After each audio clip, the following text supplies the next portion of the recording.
Victory over Superman was only the beginning of Aquaman's rise to power. Uniting the world's oceans under the banner of Atlantis, Aquaman had a controlling interest in the planet's ecology and economy. His influence did not escape the attention of the world's multinational corporations, who looked to end his reign. Villains lured by the promise of big money to assassinate the King of Atlantis pursued him relentlessly. But Aquaman's popularity served him well. The world's citizens rose up in anger against those who would quell Aquaman's influence. The threat abated, a groundswell of support began for a united Earth under Aquaman's command.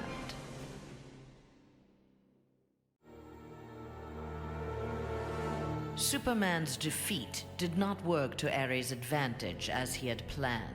The heroes of the parallel dimension helped this world's Batman build a conflict-free utopia that left the war god famished.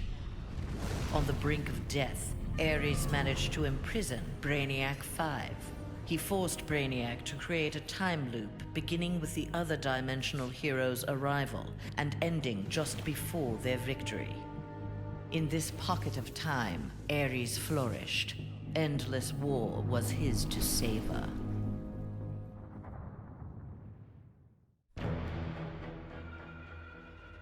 Superman had been a fool to believe Bane would willingly accept a subordinate role in the One Earth government. With the High Counselor out of the way, true leadership could begin. Bane found in Sinestro and Black Adam inspiring examples of ruthless, absolute authority. They reciprocated his regard for their talents.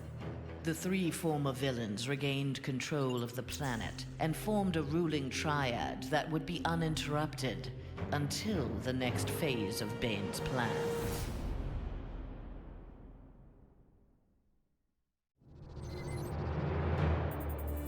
Not all heroes were destroyed by Superman. Some were actually created by him. A technology wizard, Barbara Gordon had eluded detection by One Earth intelligence, feeding information to the insurgency under the code name Oracle.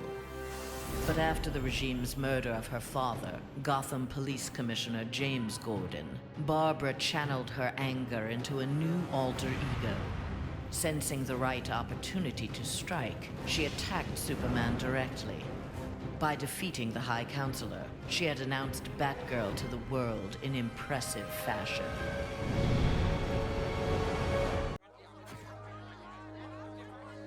Following the battle to liberate Earth, Batman learned that Luthor had bequeathed his massive fortune to Bruce Wayne. He now had the means to rebuild Gotham and Metropolis. The city's residents, inspired by their heroes' efforts, adopted the slogan, "We are Batman." They contributed countless hours to their community's renovation and crime prevention. The Batman of old would have stubbornly assumed these tasks alone. The post-One Earth Batman, having been rewarded for his trust in others, enjoyed his city's renewal and his role as its benefactor.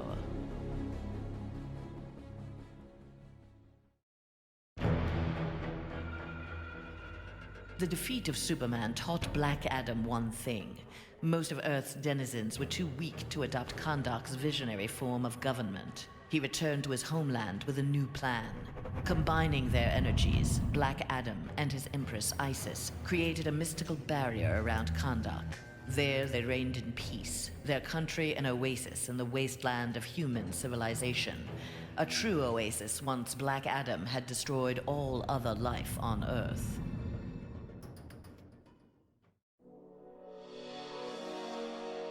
At last, Superman had paid for what he had done to Catwoman. Feigning allegiance to his regime had cost Selina her beloved Batman and her best chance at happiness. Pride and anger kept her from attempting reconciliation with Bruce Wayne, but his inspiring reconstruction of Gotham and Metropolis fostered in her a desire to remain close to him. Until she was ready to approach him again, she did her part to keep Gotham's streets clear of crime. Nascent underworld organizations had both the Bat and the Cat to fear.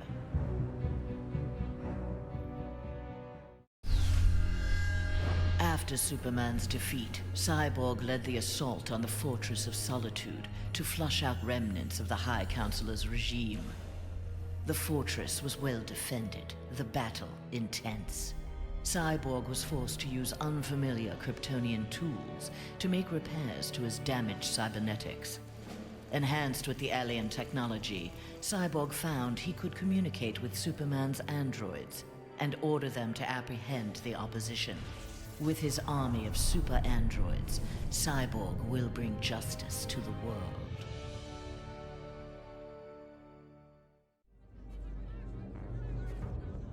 With Superman's regime toppled, new governments formed to take its place.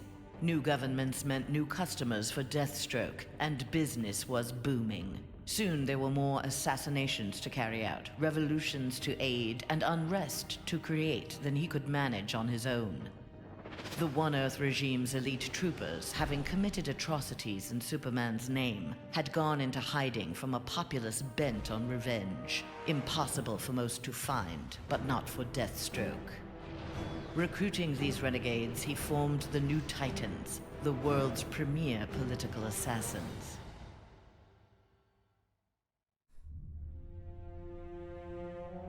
Free of Superman's control, Doomsday eradicated the remaining metahumans. He then manipulated technology in the abandoned Fortress of Solitude to terraform the Earth. It soon resembled prehistoric Krypton. At last, it felt like home. After a few years of exterminating humanity at his leisure, however, Doomsday needed a challenge. Having assimilated Superman's ability to fly, he headed for a nearby space sector. He had heard rumors of an opponent worthy of his attention, a Cezannian mercenary with a taste for violence. Doomsday was eager to meet this Lobo in battle.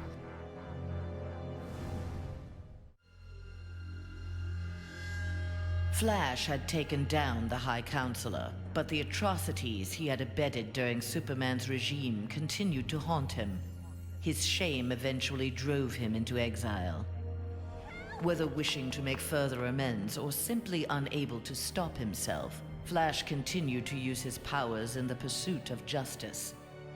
Rumors of a mysterious red streak of energy that would set upon and incapacitate criminals circulated throughout Central City. While only some deduced his true name, most felt gratitude and affection for the new hero they called the Ghost.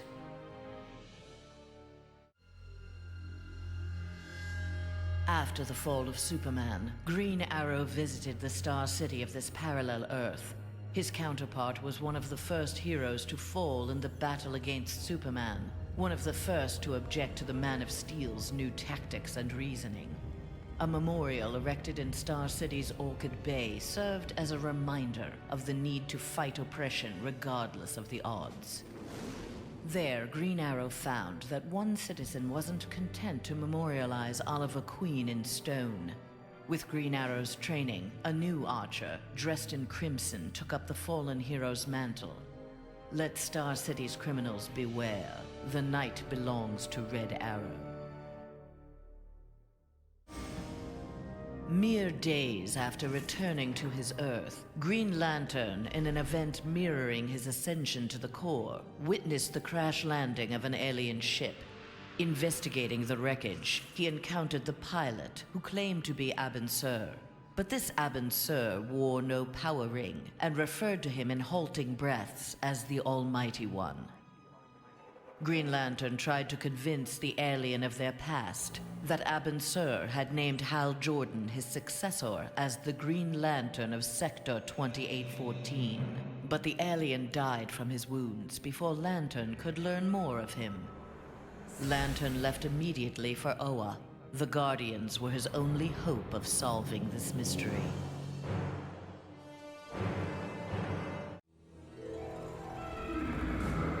The defeat of Superman filled Harley with confidence. She knew what she was capable of and knew what she wanted. She traveled to the Visitor's Earth and freed the Joker from prison. Returning to her world, they married in a ceremony that set Gotham ablaze. At the reception, the cake-cutting ceremony took a gruesome turn. As her new husband playfully mashed her face into the cake, years of abuse took its toll. Something in Harley snapped. She used the ceremonial knife to slash Joker's throat. Still wearing her wedding gown, Harley now resides permanently in Arkham Asylum.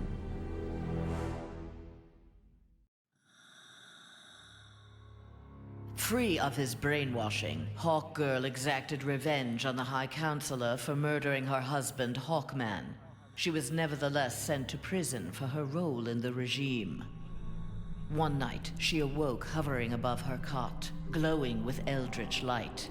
An instant later, she stood at the bottom of a shallow crater. There, she found the source of the light, a meteorite of pure nth metal. As she touched it, the meteorite sprung to life, encasing her in nth metal.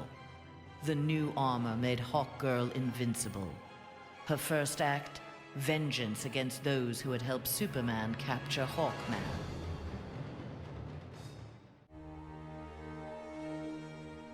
Though he had failed to elevate the Joker clan's status, Joker was convinced a similar organization could be successful in his dimension.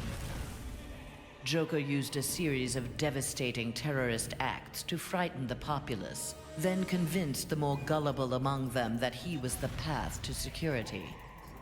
The new Joker clan soon had millions of members worldwide and committed regular anti-government attacks, wreaking havoc on the global economy.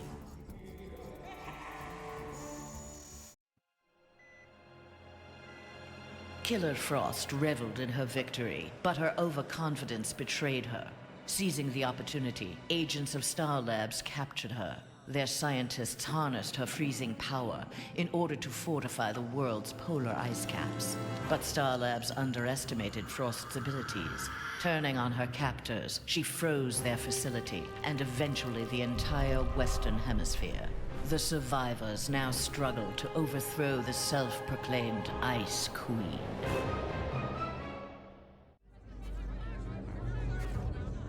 A win against this world's Superman was greatly satisfying, but its aftermath would be sweeter still.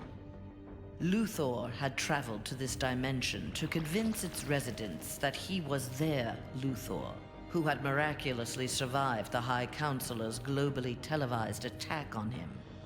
Beloved before, the triumphant Luthor was now worshipped. He was elected President of the United States, but soon looked to further consolidate his power.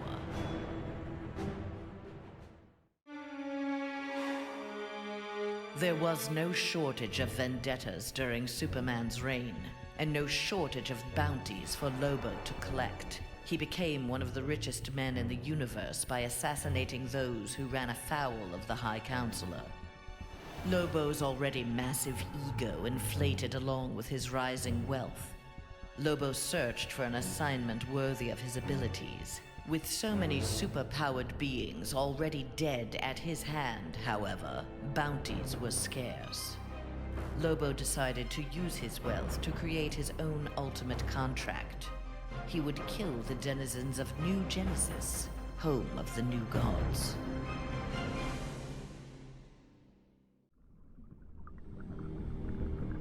Banishing his friend and former teammate Superman to the Phantom Zone was difficult for J'onn J'onzz, but necessary. As the One Earth regime had formed, J'onn, ever the outsider, had chosen to watch from a distance to bide his time. He assumed the form of an Atlantean and served as royal archivist. Aquaman little suspected that his trusted subject's uncanny ability to gather news of the surface world was the result of telepathic powers.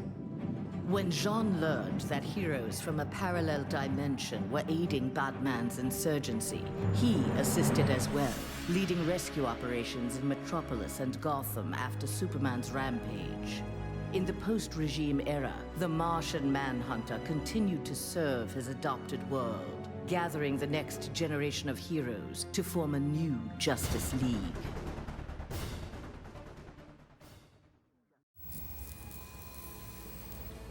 Nightwing had beaten his former boss, Superman, in single combat. Not even Batman had done that. His thirst for conflict grew. He began challenging anyone who crossed his path. Nightwing's belligerence eventually drew the attention of Sinestro. His corps was always in need of new recruits, and the young humans seemed able to inspire great fear. Sinestro had his suspicions confirmed when a yellow power ring found its way onto Nightwing's finger.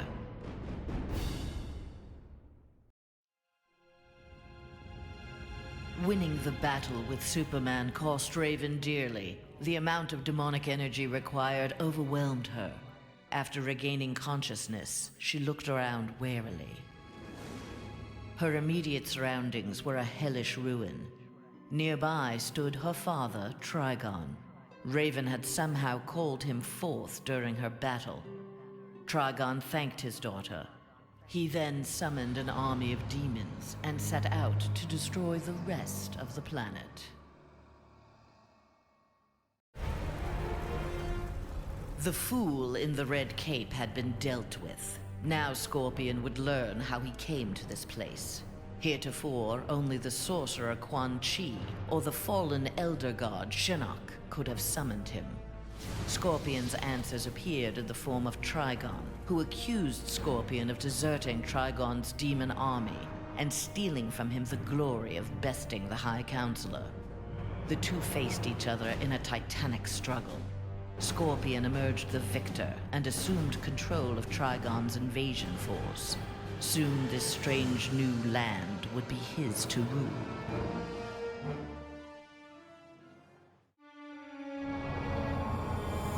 Following the events in the parallel dimension, Shazam's fellow heroes returned home. But an alien virus contracted during the transfer created in them acute mental instability. They turned on their fellow crime fighters in a deranged fury. Alone and desperate, Shazam shared the power of the Word with his adopted brothers and sisters. Their purity of heart gave them courage. The army of Shazam incapacitated the former heroes. Eventually, they took the place of the Justice League as primary defenders of Earth.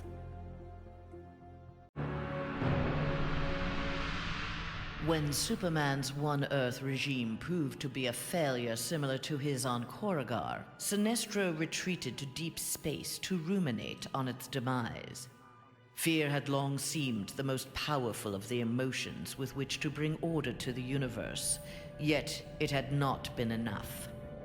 Desperate, Sinestro hurled the might of the Sinestro Corps against the life entity, keeper of the White Power Battery. Ultimately victorious, Sinestro now wielded the power of a White Lantern. No adversary could possibly withstand him. The light of the Green Lantern Corps would be the first he would extinguish.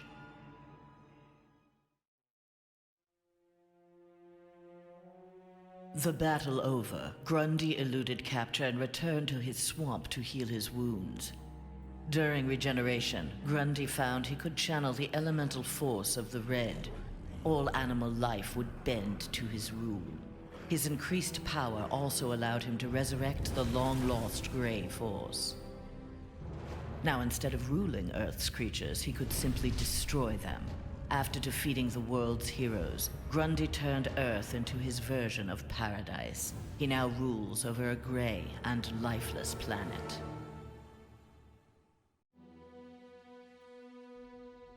Though pleased with the outcome, Superman's battle with his duplicate left him troubled. If one Superman could go so far astray, why not another?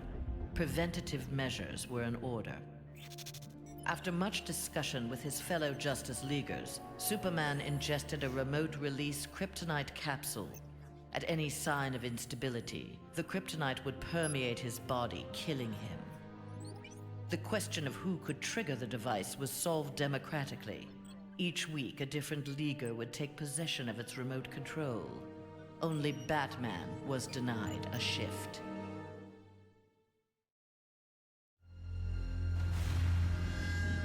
Wonder Woman returned home to find her dimension in ruins. Aware of Superman's despotic rule of the parallel dimension, the gods of Olympus vowed to preemptively eliminate the metahuman scourge from their world.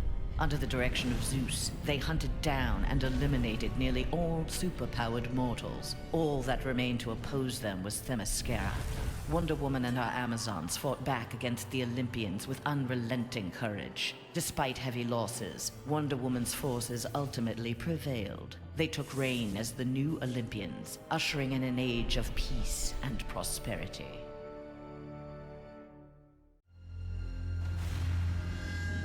Wonder Woman returned home to find her dimension in ruins. Aware of Superman's despotic rule of the parallel dimension, the gods of Olympus vowed to preemptively eliminate the metahuman scourge from their world. Under the direction of Zeus, they hunted down and eliminated nearly all superpowered mortals. All that remained to oppose them was Themyscira. Wonder Woman and our Amazons fought back against the Olympians with unrelenting courage. Despite heavy losses, Wonder Woman's forces ultimately prevailed. They took reign as the new Olympians, ushering in an age of peace and prosperity.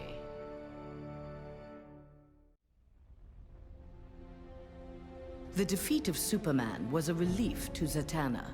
During the regime, she and Dr. Fate had taken advantage of Superman's vulnerability to magic and turned the Tower of Fate into a sanctuary for Superman's enemies. She had saved many lives, but years of subterfuge weighed heavily upon her. After the regime's downfall, Zatanna was instrumental in restraining metahumans during their trials. But when a jury recommended the death penalty for the more immutable defendants, Zatanna intervened. She took the prisoners to the Tower of Fate. There they would remain, incarcerated, but alive.